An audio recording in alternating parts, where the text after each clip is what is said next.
বাংলাদেশেও নানা পক্ষ এ নিয়ে প্রশ্ন তুলছিলেন যে এই জাহাজগুলো যথেষ্ট পরীক্ষা নিরীক্ষার পর বাংলাদেশের বন্দরে এসে ভিড়ছে কিনা। তখন এই নভেম্বরে এসে দেখা গেল যে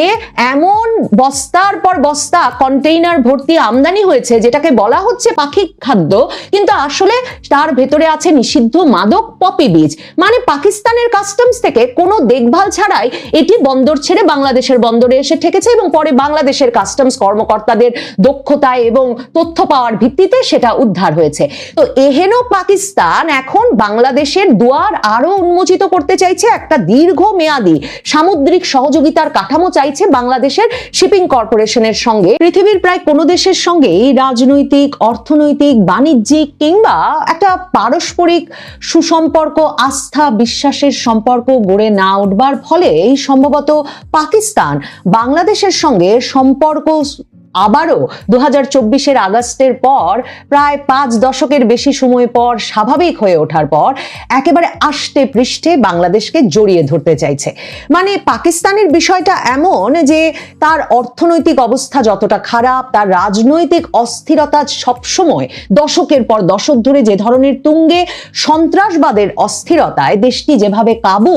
কোনো দেশই এই দেশের সঙ্গে সম্পর্ক উন্নয়নের বিষয়টিকে গুরুত্বের সঙ্গে নেয় না এবং এর কোন পক্ষকে, মানে সামরিক না বেসামরিক, কোন পক্ষের সঙ্গে আস্থার সম্পর্ক গড়ে তুলবে সেটাও বুঝতে পারে না। আর ঠিক কি পাবার আছে পাকিস্তানের কাছ থেকে সেটাও বুঝতে না পারবার কারণে একরকম একঘরে হয়ে থাকে এই দেশটি। এই দেশটির সঙ্গে চীন আর আমেরিকার যতটুকু সম্পর্ক সেগুলো নানা রকম কূট কৌশল এবং পারস্পরিক চাওয়া পাওয়ার উপরে ভিত্তি করে তৈরি হয়েছে। এরকম একটা দেশ পাকিস্তান যখন 2024-এর আগস্টের পর হঠাৎ করেই বাংলাদেশের দরজা অবারিত দেখেছে, যেই বাংলাদেশ যখন পূর্ব পাকিস্তান ছিল তখন এই দেশটির ধন সম্পদ, ফসল এবং এই দেশ থেকে অর্জিত অর্থ নিয়ে পশ্চিম পাকিস্তানে কারখানা কিংবা সামরিক বাহিনীর শক্তি বৃদ্ধি সহ নানা ব্যয় করত বলেই কিন্তু প্রথম বাঙালিদের মনে অসন্তোষের সৃষ্টি হয় যে আমার অর্থকড়ি নিয়ে ওই জায়গায় পশ্চিম পাকিস্তানের উন্নতি কেন করতে হবে। সেই পশ্চিম পাকিস্তান যখন দেখেছে আবার অর্থনৈতিকভাবে সকল সূচকে তার চেয়ে অনেক অনেক অগ্রসর বাংলাদেশ তার দ্বার অবারিত করে দিয়েছে এবং ইউনূস সরকার বাংলাদেশের ক্ষমতায় বসেছে যে পাকিস্তানের সামরিক কর্মকর্তারা মাসে মানে একবার করে কয়েকজন মিলে সফর করছেন, পাকিস্তানের সামরিক গোয়েন্দারা অবারিত বাংলাদেশে আসা যাওয়া করছেন, আর পাকিস্তানের মন্ত্রীরা, বাণিজ্য মন্ত্রী, অর্থমন্ত্রী, পররাষ্ট্রমন্ত্রী বা একটা নিয়মিত শীর্ষস্থানীয় মন্ত্রীরা বাংলাদেশে আসছেন, কারণ বাংলাদেশ তাদের এক বিরাট সম্ভাবনার দুয়ার খুলে দিয়েছে বাণিজ্যের ক্ষেত্রে। প্রথমবারের মতো বাংলাদেশের সঙ্গে পাকিস্তানের বাণিজ্য $1 বিলিয়ন ছাড়িয়ে গেছে। মনে রাখবেন, বাংলাদেশের পাকিস্তানের থেকে তেমন কিছু পাওয়ার নাই, কারণ বাংলাদেশের রপ্তানি আয় পাকিস্তানের চেয়ে প্রায় 60% বেশি। মানে পাকিস্তানের এখনো বোধহয় 2,500 কোটি মার্কিন ডলারও প্রতি বছর রপ্তানি করে উঠতে পারে না। তো এমন একটা দেশের যখন বাংলাদেশের দ্বার উন্মোচিত হয়েছে এবং বাংলাদেশে বেচা বিক্রি করবার সুযোগ উন্মোচিত হয়েছে, বাংলাদেশের সরকার তার জাহাজ আসা যাওয়ার পথ উন্মুক্ত করে দিয়েছে, পাকিস্তান বিষয়টাকে এতটাই গুরুত্বের সঙ্গে দেখছে এবং এই সুযোগের সর্বোত্তম ব্যবহারের জন্য এমন অস্থির হয়ে উঠেছে, এখন লন্ডনে বাংলাদেশের নৌ পরিবহন মন্ত্রী ব্রিগেডিয়ার সাখাওয়াত হোসেনের সঙ্গে পাকিস্তানের নৌ পরিবহন মন্ত্রী জুনায়েদ চৌধুরী সাক্ষাৎ করে প্রস্তাব দিয়েছেন যে বাংলাদেশের সঙ্গে যেন তাদের সামুদ্রিক সহযোগিতা আরো গভীর করা যায় এবং পাকিস্তান ন্যাশনাল শিপিং কর্পোরেশনের সঙ্গে বাংলাদেশ শিপিং কর্পোরেশনের একটা আনুষ্ঠানিক সহযোগিতা কাঠামো যাতে প্রতিষ্ঠা করা হয়। এই বিষয়টা এতই গুরুত্বপূর্ণ পাকিস্তানের জন্য যে পাকিস্তানের শীর্ষস্থানীয় পত্রিকা ডন সহ পত্রপত্রিকাগুলো বাংলাদেশের নৌ পরিবহন মন্ত্রীর সঙ্গে, উপদেষ্টা ব্রিগেডিয়ার সাখাওয়াতের সঙ্গে লন্ডনে পাকিস্তানের নৌ পরিবহন মন্ত্রীর এই সাক্ষাতের বিষয়টি সকল পত্রিকায় খুব গুরুত্বের সঙ্গে ছাপা হয়েছে। খুব স্বাভাবিকভাবে এই গুরুত্বটা বাংলাদেশের পাওয়ার কথা, কারণ পাকিস্তানের সঙ্গে বাংলাদেশের জাহাজ, সরাসরি জাহাজ যোগাযোগ 1971 সালের পরে আর ঘটে নাই। 53-54 বছর বন্ধ থাকার পর 2024-এর নভেম্বরে ইউনূস সরকার পাকিস্তান থেকে জাহাজ সরাসরি করাচি বন্দর থেকে সরাসরি বাংলাদেশে জাহাজ আনা অনুমোদন দেয় এবং তারপর থেকে জাহাজ আসা শুরু করেছে। কিন্তু করাচি থেকে, পাকিস্তান থেকে বাংলাদেশের বন্দরে আনা নেওয়াটা এত কোনো লাভজনক নয় বাংলাদেশের ব্যবসায়ীদের জন্য, কারণ পাকিস্তানের বন্দর সিঙ্গাপুর, শ্রীলঙ্কা, ভারতের বন্দরগুলো থেকে অনেক অনেক দূরে অবস্থিত। কিন্তু পাকিস্তানের জন্য বিষয়টা ভীষণ লাভজনক হয়েছে। শুধুমাত্র যে ইউনূস সরকার জাহাজ সরাসরি আনতে অনুমোদন দিয়েছে তাই নয়, ইউনূস সরকার প্রায় 51 কোটি টাকা বেশি মূল্যে 25,000 টন চাল আমদানি করেছে এবং আসলে 1 লাখ টন চাল আমদানির একটা অর্ডার দিয়ে দিয়েছে। বাংলাদেশের মানুষ যে চাল খেয়ে অভ্যস্ত, অর্থাৎ সেদ্ধ চাল খাইতো, আমরা তো বাসমতি চাল খাই না, সেই সেদ্ধ চাল বা পারবয়েল রাইস এখন পর্যন্ত পাকিস্তান কেনার দরপত্র দিয়ে যাচ্ছে, কারণ ইউনূস সরকার আরো চাহিদাপত্র পাঠিয়েছে। মানে বেশি দাম তো কি হয়েছে, তবুও পাকিস্তান থেকে কিনবো, পাকিস্তানের রপ্তানি আয় বাড়িয়েই ছাড়বো, এমন একটা জেদের মধ্যে পড়ে গেছেন মনে হয় ইউনূস সরকার। কাজেই পাকিস্তান হন্যে হয়ে চাল খুঁজছে বাংলাদেশের জন্য, আর বাংলাদেশে তারা রপ্তানি, নানা পণ্যের রপ্তানি বৃদ্ধি করেছে, কারণ খুব স্বাভাবিকভাবেই যেহেতু জাহাজ আসা শুরু করেছে। এবং প্রথম যে জাহাজটা আসে 300টা কন্টেইনার নিয়ে গত নভেম্বরে, 2024-এর নভেম্বরে, সেই কন্টেইনার নিয়ে প্রথম প্রশ্ন ওঠে যে এই কন্টেইনারের মধ্যে কি আছে। এবং তখন ব্রিটিশ পত্রিকা এই খবর দিয়েছিল যে এটা একটা ঐতিহাসিক বিষয়, যে পাকিস্তান বাংলাদেশের মধ্যে সরাসরি একটা জাহাজ চলাচল শুরু হলো। এটা একটা বিরাট রাজনৈতিক পালাবদলও বটে। খুব স্বাভাবিক, ব্রিটিশ পত্রিকা যেটা নোটিস করেছে, যেটা চিহ্নিত করেছে, সেটা হচ্ছে, মনে রাখবেন এই নভেম্বরে 21শে নভেম্বর সশস্ত্র বাহিনী দিবস পালিত হলো বাংলাদেশে। সেই দিনটা হচ্ছে ওই তারিখ যেদিন বাংলাদেশের সশস্ত্র বাহিনী প্রথম নৌ, বিমান ও স্থলপথে পাকিস্তানের বিরুদ্ধে সশস্ত্র যুদ্ধ আমাদের সামরিক বাহিনী সংগঠিত হওয়ার পর শুরু করেছিল। তো এহেন দেশের সঙ্গে এই যে অবারিত দুয়ার খুলে দেওয়া, পৃথিবীর যে কোনো প্রান্তে, যে কোনো অঞ্চলে, যে কোনো দুটো দেশের জন্য এটা এক ঐতিহাসিক ব্যাপার বটে। মানে যে দেশকে আপনি সামরিক যুদ্ধে পরাজিত করেছেন, সেই দেশের সঙ্গে এমন অবারিত সম্পর্ক খোলা খুব স্বাভাবিকভাবেই এমনকি আন্তর্জাতিক মহলেরও দৃষ্টি কেড়েছিল সে সময়। নভেম্বরে ওই 300 কন্টেইনারে কি এসেছিল সেই রহস্য এর পরে অনেক ঘনীভূত হয়েছে। পরে জানা গেছে আমদানিকারকদের কাছ থেকে যে নানা রকম রাসায়নিক এসেছে, ফার্মাসিউটিক্যালস কোম্পানি, গ্লাস ফ্যাক্টরি, এসবের জন্য। কিন্তু ভারতের দিক থেকে যে অস্বস্তিটা ছিল যে পাকিস্তানের মানে এসব নিয়ম শৃঙ্খলা, আইন, কাস্টমস, এসব ব্যবস্থাগুলো এত দুর্নীতিগ্রস্ত এবং সন্ত্রাসবাদী এবং মাদক চোরাচালানি এসব দিক থেকেও এতভাবে প্রভাবিত যে কি না কি যে জাহাজে করে আসবে বাংলাদেশের সীমান্তে এবং তারপর সেটা আবার সীমান্ত দিয়ে ভারতে ঢুকে যাবে, তা নিয়ে তখনই ভারতের পত্রিকা টেলিগ্রাফে ভারতের উদ্বেগের কথা বিস্তারিত প্রকাশ পেয়েছিল। কারণ মনে রাখবেন, বাংলাদেশের চট্টগ্রাম সমুদ্র বন্দরেই তো 10 ট্রাক অস্ত্র এসে নেমেছিল ভারতের বিচ্ছিন্নতাবাদী গোষ্ঠী উলফার জন্য, এবং ভারত তাতে একেবারে সুনির্দিষ্টভাবে বাংলাদেশের তৎকালীন সরকার, বিএনপি জামাত জোট সরকারের স্বরাষ্ট্র প্রতিমন্ত্রী লুৎফুজ্জামান বাবর, তারেক রহমান হাওয়া ভবনের সংশ্লিষ্টতার যেমন সন্দেহ করে, অভিযোগ করে, সুনির্দিষ্টভাবে তারা চিহ্নিত করে তাদেরকে, ঠিক তেমনি তারা পাকিস্তান এবং চীনের সম্পর্ক সেখানে খুঁজে পায়। তো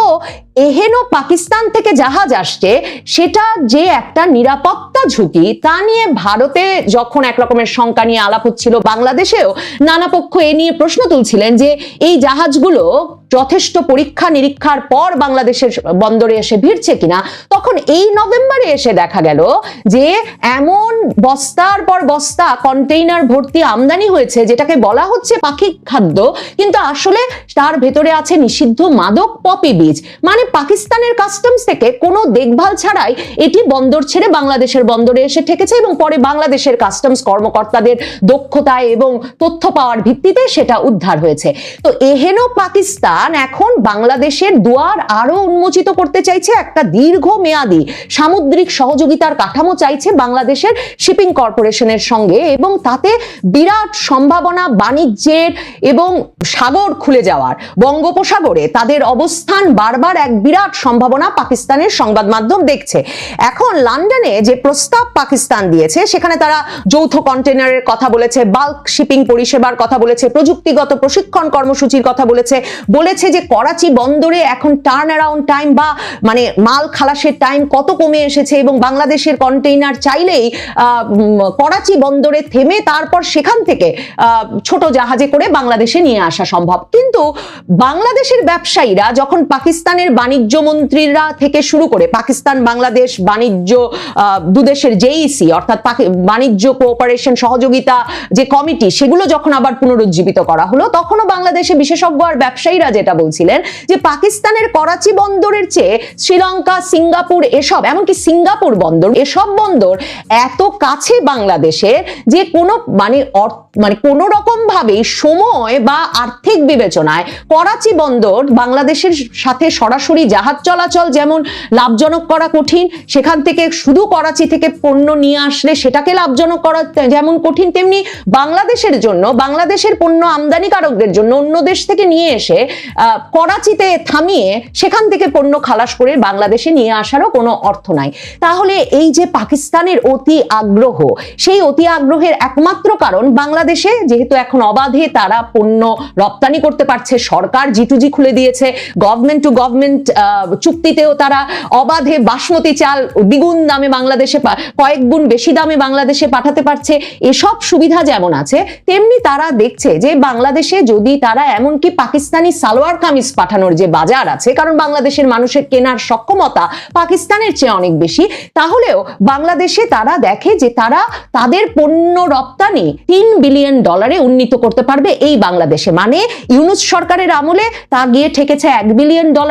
এক বছরের মধ্যে এখন তারা $3 বিলিয়ন লক্ষ্যমাত্রা নির্ধারণ করেছে। পাকিস্তান আরেকটি কারণে খুব ইন্টারেস্টেড। বাংলাদেশের নৌ পরিবহন মন্ত্রী ব্রিগেডিয়ার শাখাওয়াত গিয়েছেন লন্ডনে IMO বৈঠকে যোগ দিতে এবং সেখানে সি ক্যাটাগরির যে কাউন্সিল গঠিত হবে, যেখানে 20টি দেশ নির্বাচন করা হবে, যেই 20টি দেশ সারা পৃথিবীর সমুদ্র সীমায় যেমন গুরুত্বপূর্ণ অবস্থানে আছে বলে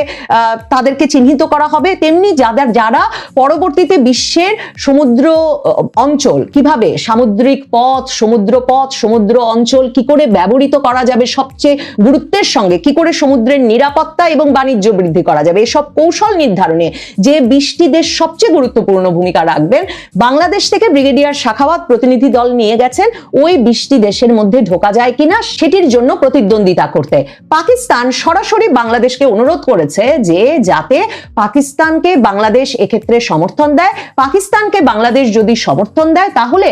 বাংলাদেশকেও পাকিস্তান সমর্থন দেবে এবং পাকিস্তান ILO-তেও সিফেয়ারারদের, নাবিকদের যেসব সংগঠন আছে সেখানেও বাংলাদেশকে তার পাশে চায়। পাকিস্তানের জন্য শুধুমাত্র বাণিজ্য বাড়ানোর ক্ষেত্রেই বাংলাদেশ গুরুত্বপূর্ণ দেশ নয়। এই যে বাংলাদেশের মতো একটা নির্ভরযোগ্য দেশ, যে দেশটি গত 1.5 দশকে সারা পৃথিবীতে আন্তর্জাতিক বিভিন্ন জোটে গুরুত্বপূর্ণ ভূমিকা রেখেছে, গুরুত্বপূর্ণ নেতৃত্বের পদে গেছে এবং সততার সাথে আঞ্চলিক এবং বৈশ্বিক পর্যায়ে জোটগুলোতে মতামত দিয়ে অবদান রেখে একটা গুরুত্বপূর্ণ অবস্থানে পৌঁছেছে, বিশ্বাসযোগ্য অবস্থানে পৌঁছেছে। বাংলাদেশের মতো এরকম একটা বন্ধু আঞ্চলিক জোটগুলোতেও পাকিস্তান চাইছে, যে কারণে এই খবরটিতে পাকিস্তানের সংবাদ মাধ্যম খুব গুরুত্বের সঙ্গে বাংলাদেশ আর পাকিস্তান যে D8 নামে একটা জোটে আছে, ডেভেলপিং এইড, যেটা 1997 সালে তুরস্ক, ইজিপ্ট, মালয়েশিয়া, নাইজেরিয়া সহ ডেভেলপিং 8টি দেশকে নিয়ে তুরস্কের প্রধানমন্ত্রী খুলেছিলেন, সেই D8 জোটটির ওপরেও খুব জোর দিয়েছে পাকিস্তানের সংবাদ মাধ্যম এই খবরে এবং বলেছে যে পাকিস্তানের মন্ত্রী বাংলাদেশের উপদেষ্টাকে এই D8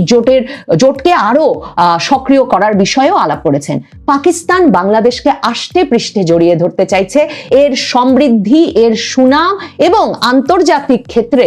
গত 1.5 দশকে অর্জিত এর প্রভাবের জন্য। এখন পাকিস্তানের সাথে অতি মাখামাখি বাংলাদেশকে কোনো অর্থনৈতিক সুবিধা দিতে পারবে এমন কোনো সম্ভাবনার কথা বাংলাদেশের কোনো বাণিজ্য বিশেষজ্ঞ তুলে ধরতে পারেন নাই, বরং পাকিস্তানের সঙ্গে অতি মাখামাখি বাংলাদেশকেও পাকিস্তানের মতো একটা অনির্ভরযোগ্য আন্তর্জাতিক পক্ষে পরিণত করে কিনা এখন সেটা দেখবার জন্যই অপেক্ষা করতে হবে। বাংলাদেশের সাগরে কেন চোখ পাকিস্তানের সেটা বুঝতে অসুবিধা হয় না। আমাদের সাগরে সম্পদে চোখ অনেকেরই আছে, কিন্তু আমরা যেই দেশটিকে স্থলে, সমুদ্রে, আকাশে পরাজিত করে স্বাধীনতা পেলাম, সেই দেশটির জন্য সব অবারিত করে দিচ্ছি, সেটা সারা পৃথিবীর জন্য চমক সৃষ্টি করছে, ভারতকে উদ্বিগ্ন করছে, আর আমাদের দিক থেকে কতটা ভালো হচ্ছে তা দেখবার জন্য অপেক্ষা করতে হবে।